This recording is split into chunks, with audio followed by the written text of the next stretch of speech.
Maths में हमने अभी तक अरिथमेटिक पढ़ा है, ज्योमेट्री पढ़ा है। सिमिलरली उसी की तरह मैथ्स का एक पार्ट होता है विच इज अलजेब्रा, जिसके अंदर हम सिंबल, साइंस वगैरह पढ़ेंगे। So the first thing in your course is matchstick pattern. अब ये मैथस्टिक पैटर्न क्या होता है, लेट्स अंडरस्टैंड।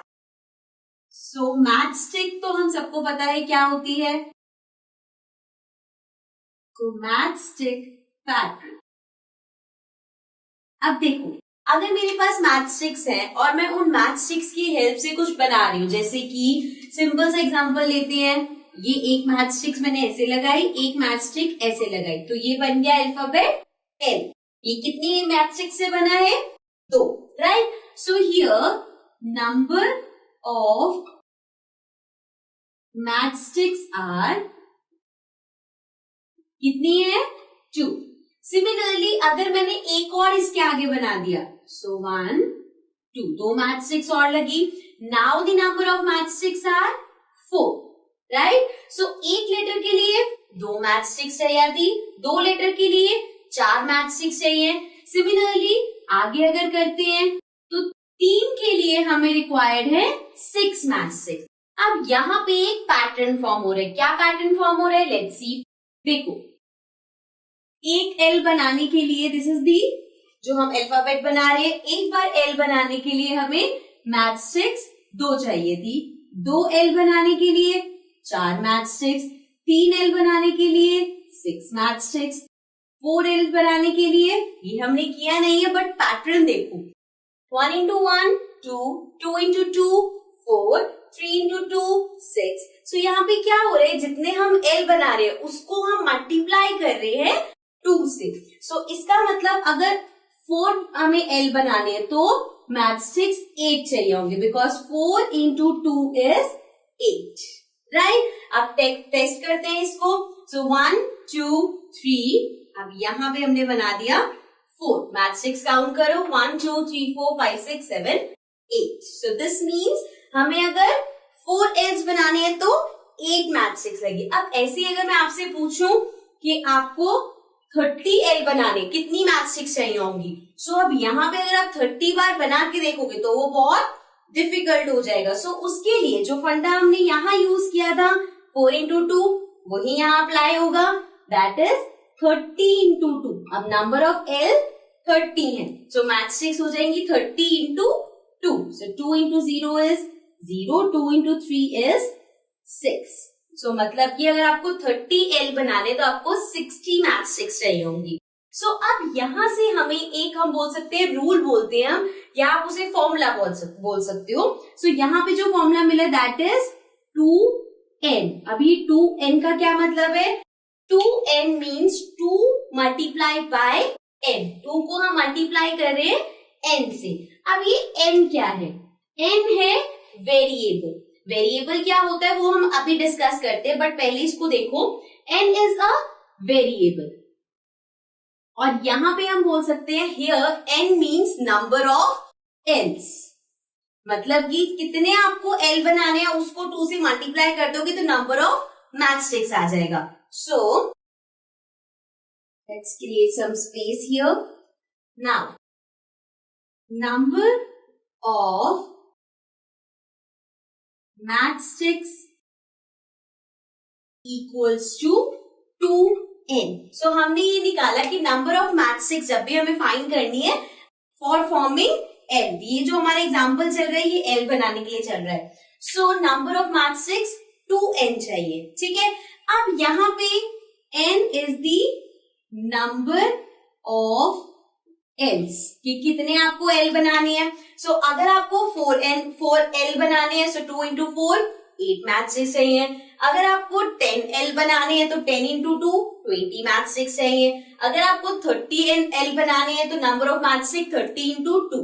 सो यहाँ पे हम ये देख रहे हैं कि n अगर हमने नंबर ऑफ लेटर ले लिया l, सो हमें जितनी भी मैथस्टिक्स चाहिए तो हमें सिर्फ 2 से मल्टीप्लाई करना है। अब जो ये 2n आया, दिस इज अ फॉर्मूला और we can say this is a rule, ठीक है।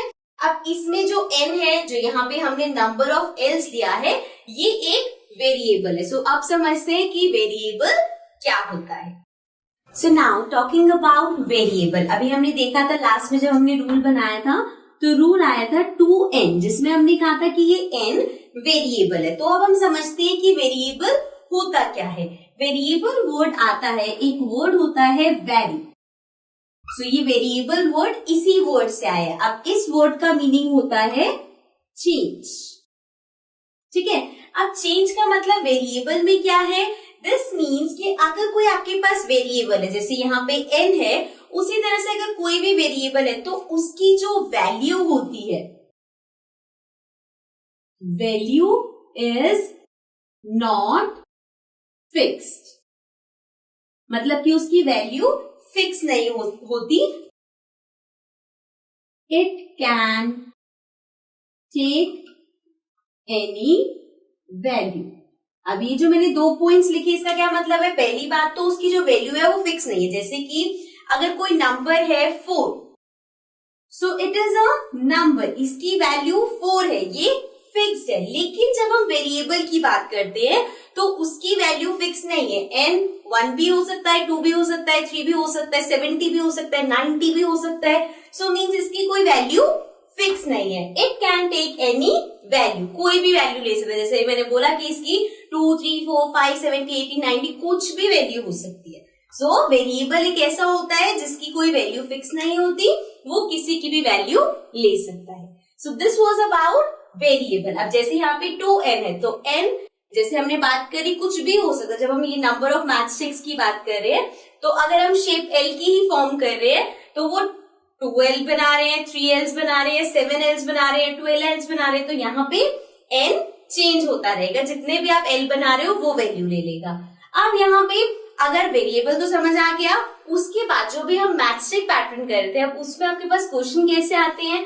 अभी हमने सिर्फ एक एग्जांपल देखा कि अगर मैं यहाँ पे L बनाया इस तरह से तो 2 मैट्रिक्स लगी। ऐसे ही अगर आप अल्फाबेट C बनाते हो तो इसमें कितनी मैट्रिक्स लगी, 1, 2, 3 मैट्रिक्स लग रही है। सो इसका जो रूल बनेगा, जैसे उसका बना था फॉर्मूला या रूल, इसका रूल बनेगा 3n। वाई?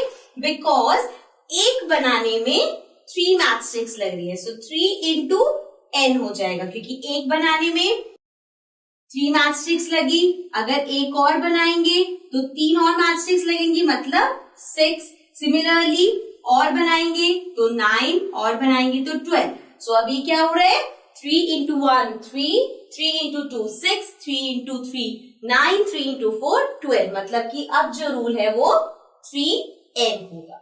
ओके, और ये रूल सिर्फ मैथ्स में नहीं होता, ये बाकी चीजों में भी होता है। जैसे कि अगर मैं आपको बताऊं कि 1 pen is equals to 5 rupees. अब 5 रुपी का एक पेन है, सो 2 पेन्स कितने के होंगे, 5 इंटू 2 10।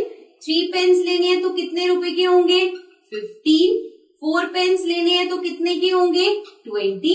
अब यहाँ पे जो पैटर्न चल रहा है that is 5 into number of pens. 5 into 1 5, 5 into 2 10, 5 into 3 15, 5 into 4 20। So here जो हमारा प्राइस है, जो हम बार बार प्राइस निकाल रहे हैं, that will be equal to 5n। और यहाँ पे n क्या होगा, नंबर ऑफ पेन्स। जितने पेन चाहिए उसको 5 से मल्टीप्लाई कर दो, ठीक है। सो इस तरह से ये आपके रूल के इसी बेस्ड क्वेश्चंस आएंगे। Okay, now let's come to the next topic.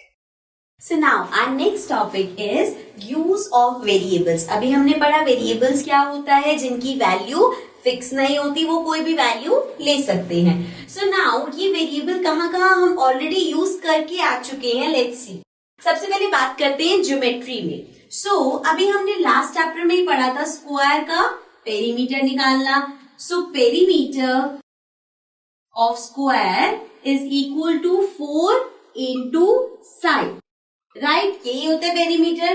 अब अगर आपको गिवन है कि इसकी साइड L है, ठीक है, मतलब अगर एक साइड L है, so since it is a square, so सारी साइड्स L होंगी। सो अब इसका फॉर्मूला हो जाएगा 4 इंटू L। सो यहाँ L का क्या है हमारे पास, L is a variable, right. या अगर हम नॉर्मल फॉर्मूला भी लिखते हैं 4s, so S is variable, मतलब ये s साइड है, साइड 4 भी हो सकती है, 6 भी हो सकती है, 7 भी हो सकती है, मतलब जो भी गिवन हो. So this s represents a variable. यहाँ पे s किसके लिए है? साइड के लिए. जैसे जो हमने रूल्स बनाए थे तो उसमें n होता था नंबर ऑफ पेन्स या नंबर ऑफ मैचस्टिक्स, इस तरह से number of letters to be form, ये था. यहाँ पे s है साइड के लिए, विच मीन्स इसकी साइड कुछ भी हो सकती है. ओके, सो ये एक तो हम ऐसे यूज करते हैं. सिमिलरली जब हम रेक्टेंगल की बात करते हैं तो रेक्टेंगल के फॉर्मूले को कैसे लिखते हैं?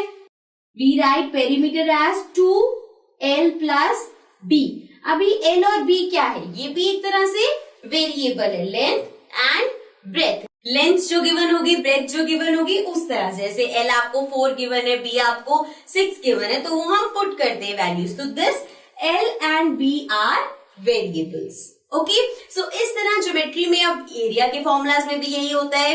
हम करते हैं ना side square, s square, s is a variable, side जो भी गिवन होगी. सिमिलरली ज्योमेट्री में जितने भी हम फॉर्मूलाज वगैरह भी हमने किए हैं, उन सब में वेरिएबल यूज होते हैं. सो this was about using variable in common rules of geometry. अब बात करते हैं ऐसे ही रूल्स होते हैं अरिथमेटिक्स में, सो उसके बारे में डिस्कस करते हैं.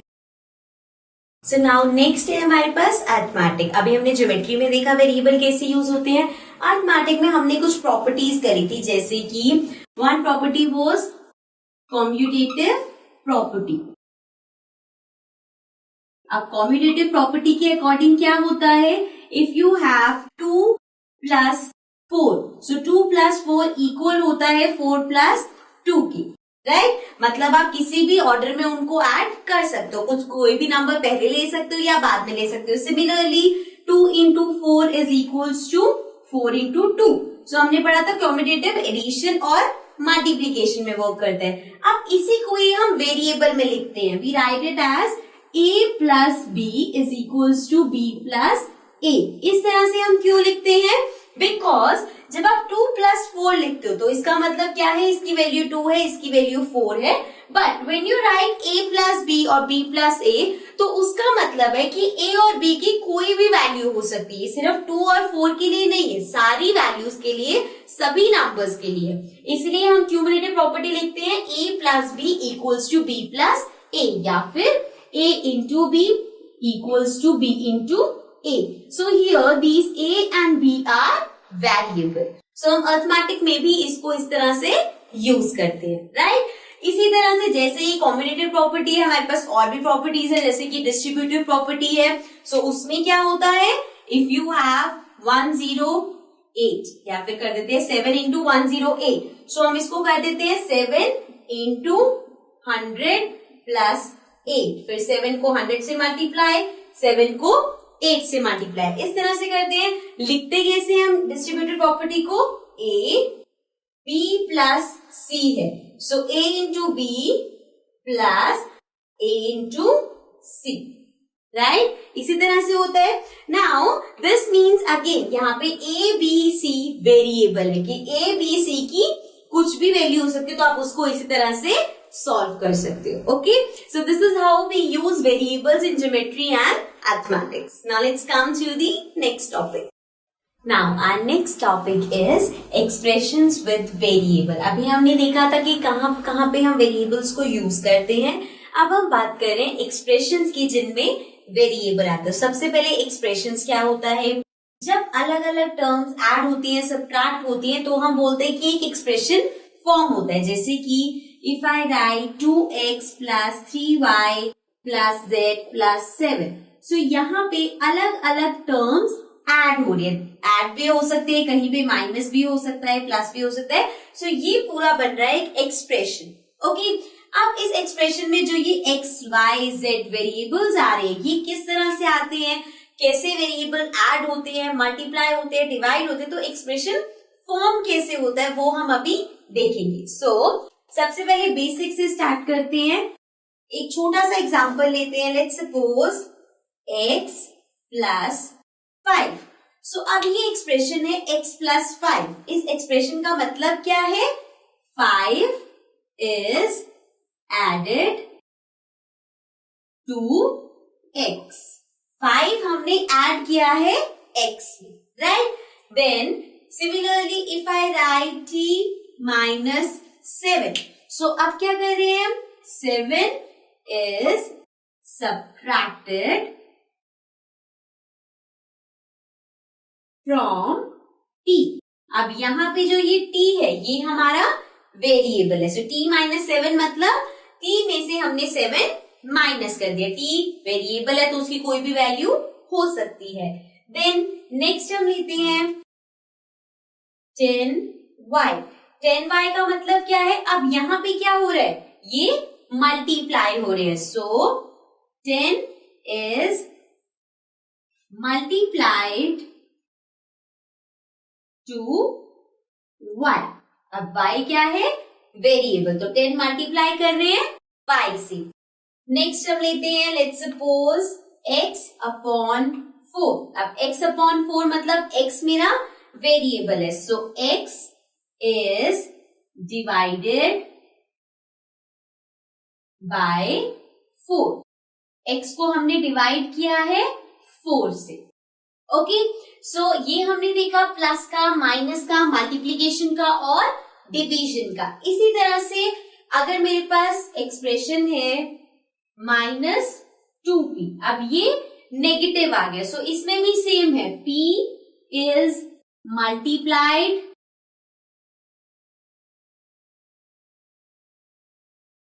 अब वो मल्टीप्लाई किससे हुआ है, -2 से।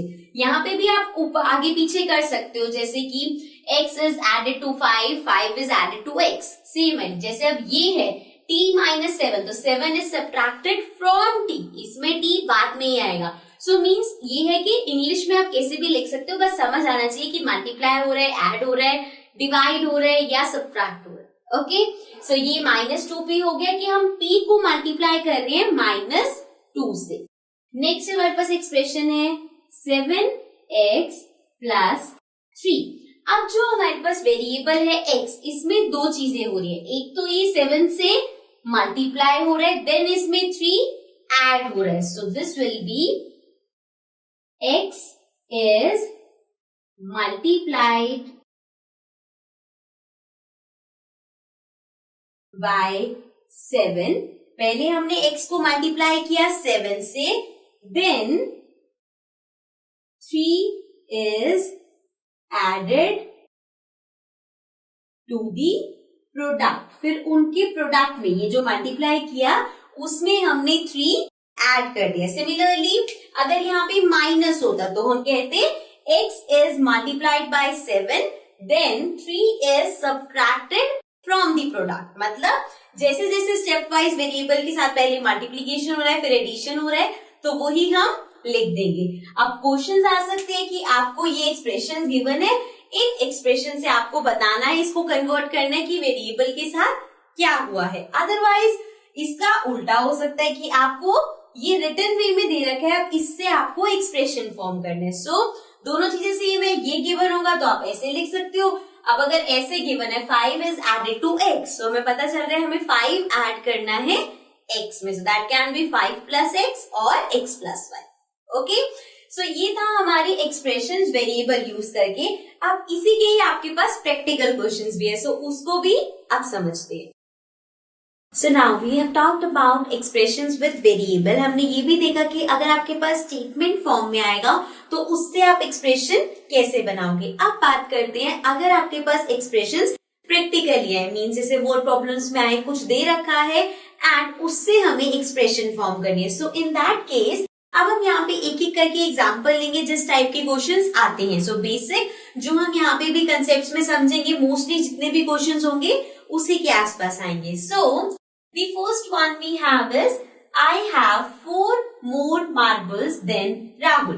अब जब भी आपके पास ऐसी कोई स्टेटमेंट आए, इस तरह का क्वेश्चन आए, सो जो स्टेटमेंट होगी उसको हमेशा हिंदी में कन्वर्ट करके समझो कि इसमें क्या गिवन है।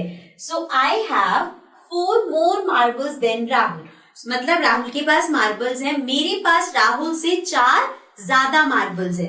अब यहाँ पे हमें ये नहीं गिवन कि राहुल के पास कितने मार्बल्स हैं। सो इसमें से एक चीज हम लेट कर सकते हैं वेरिएबल, और एक हम उसके बेस्ड एक्सप्रेशन बनाएंगे। जैसे कि यहाँ पे if I let Rahul's marble be X. So हमने लेट कर लिया कि राहुल के पास एक्स नंबर ऑफ मार्बल्स है। सो नाउ मेरे पास कितने मार्बल्स होंगे? I have how many number of marbles? X plus 4. क्यों ऐसा हुआ? Because यहाँ पे given है I have 4 more marbles than Rahul. जितने राहुल के पास है that is X, कितने?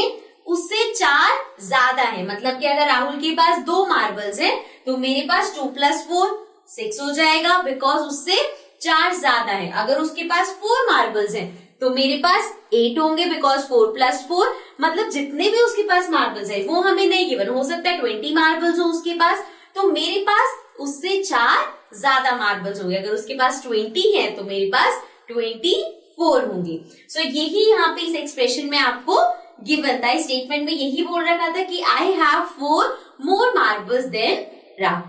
ओके, सो ये हो गया एक टाइप का। इसमें ये हमें समझ आ गया एक्सप्रेशन कैसे फॉर्म हुआ। इसी तरह के अब आते हैं नेक्स्ट एग्जाम्पल पे। Now coming to example number 2। So this example says Payal is 6 years younger than Ajay. So यहाँ पे हमें एज के बारे में गिवन है कि पायल अजय से 6 years छोटी है। यंगर मीन्स छोटा होना। सो अब दोनों में से किसी की भी एज नहीं गिवन कि अजय कितने इयर्स ओल्ड है या पायल कितने इयर्स ओल्ड है, लेकिन उनका कनेक्शन बता रखा है कि एक जना दूसरे से 6 साल छोटा है। सो अब हमें इसमें लेट करना पड़ेगा एक की वैल्यू। अब देखो, जब आप क्वेश्चंस करोगे तो कंफ्यूजन ये आएगी कि दोनों में से किसकी एज को हम लेट करें वेरिएबल। अब पायल की एज के बारे में यहाँ पे कुछ गिवन है, अजय की एज के बारे में कुछ भी नहीं गिवन। सो बेटर होता है कि जो जिस पे डिपेंडेंट हो। जैसे पायल की एज किसके कॉन्टेक्स्ट में दे रखी है? अजय की एज, क्योंकि वो अजय से इतनी छोटी है। सो हम लेट कर लेंगे अजय की एज एक्स वाई जेड, कोई भी variable. So let Ajay's age equals to y years। So हमने अजय की एज लेट कर ली y। Now Payal's age will be, अब अगर अजय की एज y है तो पायल अजय से कितनी छोटी है? 6 years। सो -6 हो जाएगा। ठीक है, -6 क्यों हुआ?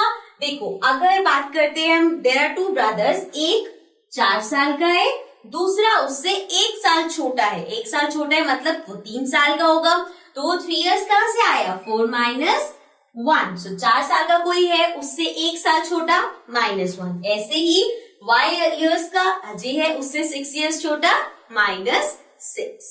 ओके, ऐसे ही अगर ये गिवन होता Payal is 6 years older than Ajay या एल्डर देन अजय, तो हम क्या करते? y +6, मतलब उससे 6 साल बड़ी है तो +6 हो जाता। Okay, so this was our second example. Let's come to the next one. Now our next example is Raman is twice as old as Aman. So यहाँ पे अगेन एज की बात हो रही है, लेकिन इधर एज कैसे गिवन है? Raman is twice as old as Aman, मतलब अमन की जो एज है रमन उससे ट्वाइस है। अब ट्वाइस का मतलब क्या होता है? Twice means double. जैसे कि अगर कोई चीज x है तो उसका डबल या ट्वाइस क्या होगा? 2x। ऐसे ही ट्वाइस की तरह होता है थ्राइस, तो उसका थ्राइस क्या होगा?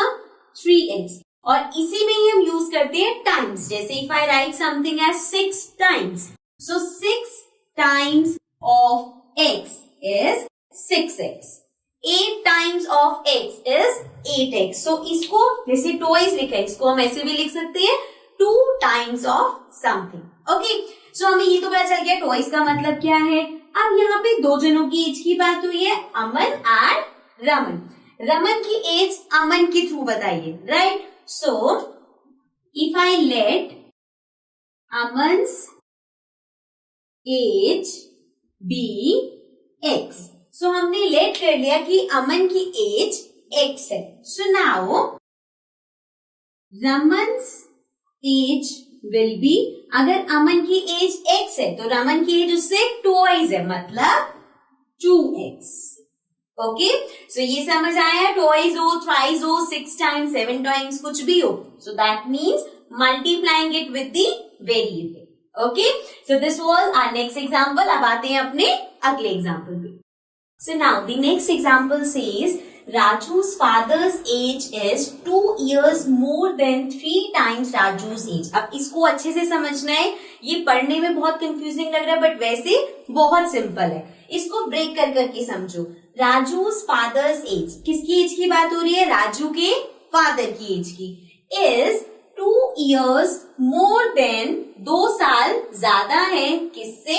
3 times राजू's एज. मतलब कि राजू की जो एज है अगर आप उसको 3 टाइम्स कर दो फिर उसमें +2 कर दो तो आ जाएगी फादर की age. It is not difficult at all. समझने की बस जरूरत है. ठीक है, तो हम लेट करते हैं. सबसे पहले let Raju's age equal to x. So मैंने राजू की एज x लेट कर ली. Now father's age. अब फादर्स एज क्या है?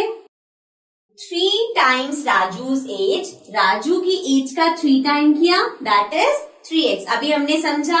सो 3x और यहाँ पे था 2 years मोर देन, सो +2 मतलब उसकी एज का 3 टाइम्स कर दो और उसमें +2 कर दो तो उसके पापा की एज आ गई. जैसे कि लेट्स सपोज हम कहते हैं राजू की एज 10 years है.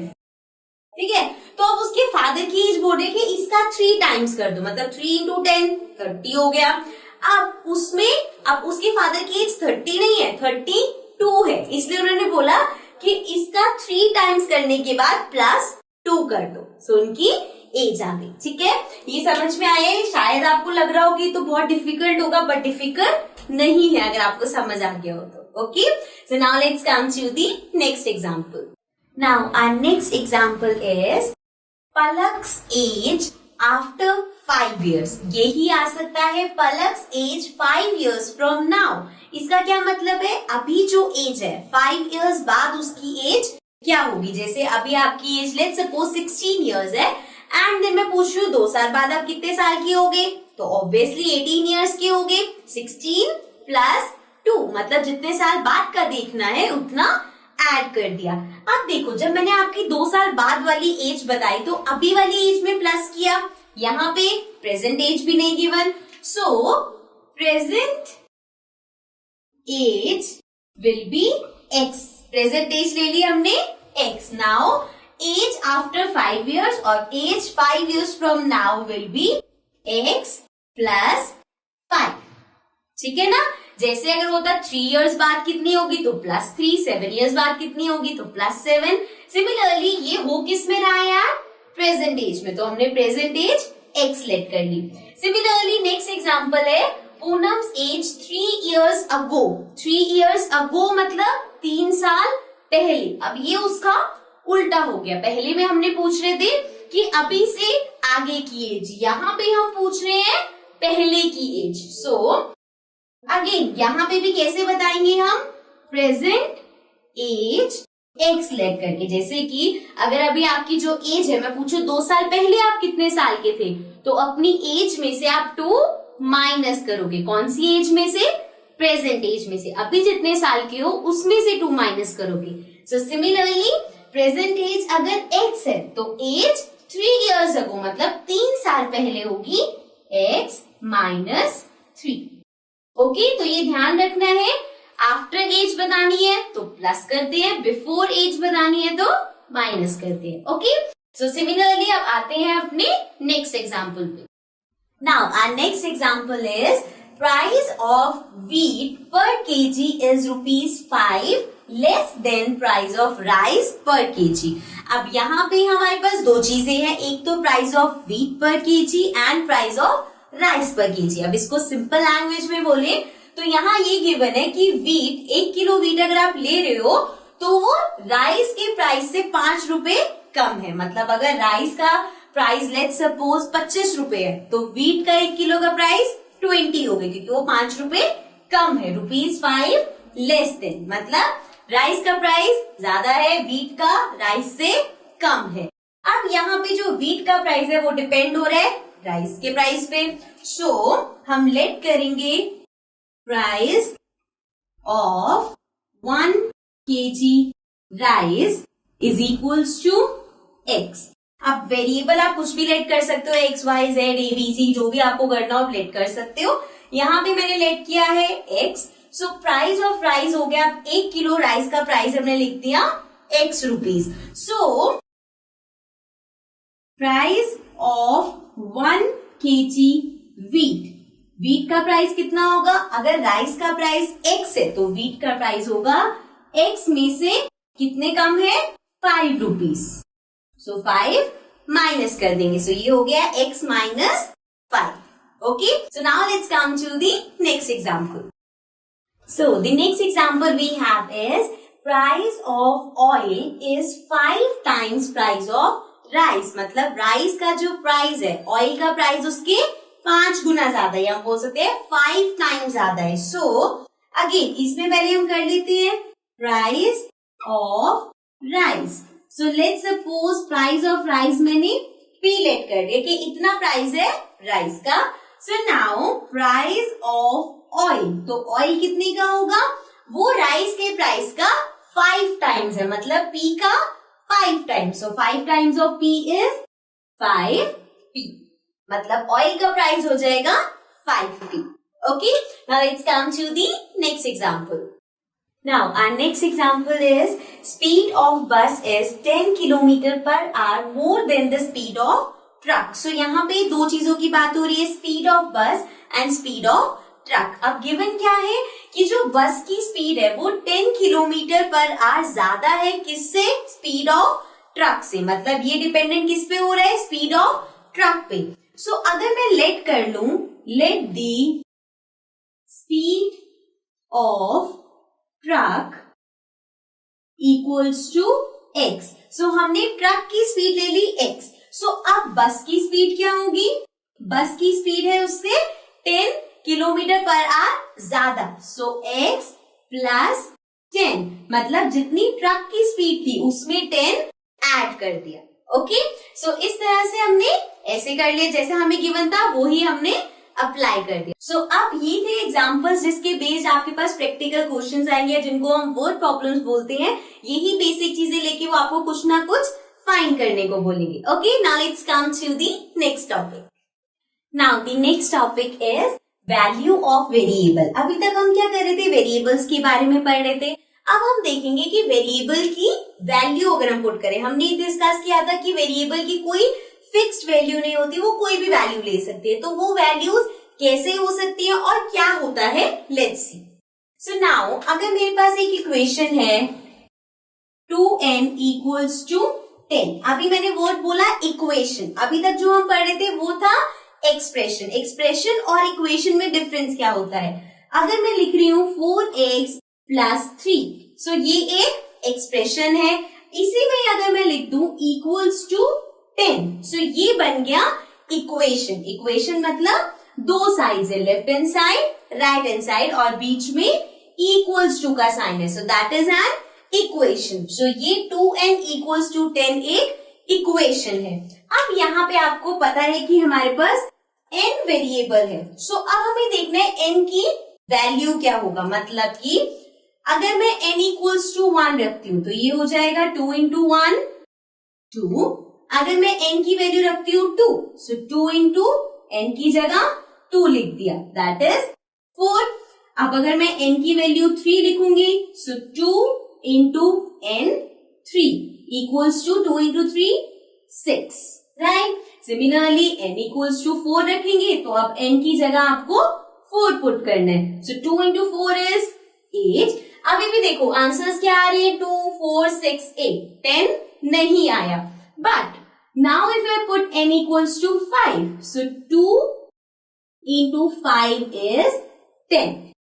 मतलब कि अगर आप n 5 पुट करोगे तो आपके पास इक्वल्स टू 10 आएगा। अब यहाँ पे समझने वाली बात ये है कि कोई भी वेरिएबल है किसी भी इक्वेशन में, तो उसका जो सॉल्यूशन होता है या जो उसकी वैल्यू होती है वो सिर्फ एक ही हो सकते हैं। यहाँ पे n इक्वल्स टू 5 हमें आंसर दे रहा है, करेक्ट आंसर। अब इसके अलावा अगर आप n की कोई भी वैल्यू पुट करोगे तो 10 नहीं आएगा। मतलब हर इक्वेशन का एक ही सॉल्यूशन है, एक वेरिएबल की एक फिक्स्ड वैल्यू होती है। अब फिक्स्ड वैल्यू हमें पता नहीं है कौन सी है, वो हमने फाइंड करिए, बट एक ही वैल्यू होती है, ऐसा नहीं कि n इक्वल्स टू 5 में भी आ रहा है, n equals to something else रखेंगे तो भी आ जाएगा, नहीं, एक ही आंसर होता है, इसको हम बोलते हैं solution. So n equals to 5 is the solution, ठीक है। सो ये था जब हमें एक एक करके हमने नंबर्स ट्राई करे। सो इस मेथड को हम बोलते हैं hit and trial method, because इसमें हमें पता नहीं है, किसी ने बताया नहीं है कि n को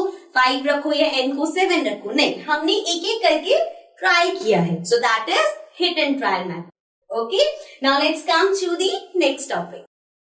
सो अभी हमने देखा हिट एंड ट्रायल मेथड, जिसमें हमारे पास इक्वेशन होती है और वेरिएबल की वैल्यू हम एक एक करके पुट करके देखते हैं। अब नेक्स्ट होता है हमारे पास सब्स्टिट्यूटिंग। सब्स्टिट्यूटिंग मीन्स कि जब आपको वेरिएबल की वैल्यू गिवन होती है, जैसे कि अगर मेरे पास इक्वेशन है 10y equals to 80 and y equals to 8। So अभी क्वेश्चन किस तरह से आया है कि आपको इक्वेशन गिवन है, आपको एक एक करके पुट नहीं करना, आपको गिवन है y इक्वल्स टू 8। सो आपको अब ये बताना है कि अगर आप y की वैल्यू 8 रखते हो तो क्या ये इसका सॉल्यूशन है या नहीं। अब कैसे पता चलेगा सॉल्यूशन है या नहीं, अगर y की वैल्यू 8 पुट करके ये आंसर आ गया तो वो उसका सॉल्यूशन है, अदरवाइज नहीं। सो यहाँ पे हम y की जगह 8 पुट करेंगे, so that will be 10 into 8।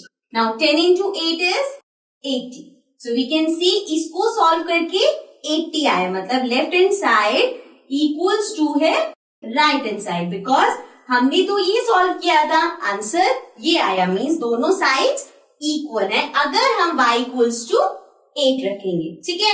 इसी तरह एक और एग्जांपल लेते हैं, 4l equals to 20, l equals to 20।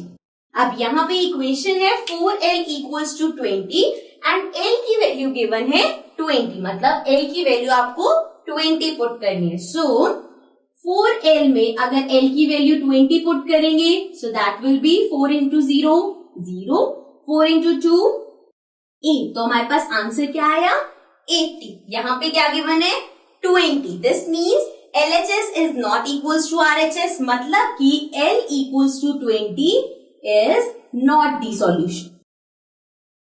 अगर इसकी वैल्यू पुट करके 20 आ जाता तो वो उसका सॉल्यूशन होता, बट ये सॉल्यूशन नहीं है। अब इसी की तरह हम कुछ और एग्जांपल्स देखते हैं। सो now the next example can be h minus 8 equals to 5 and h equals to 30। अब हमारे पास इक्वेशन है h माइनस 8 इक्वल्स टू 5 और h की वैल्यू गिवन है 13।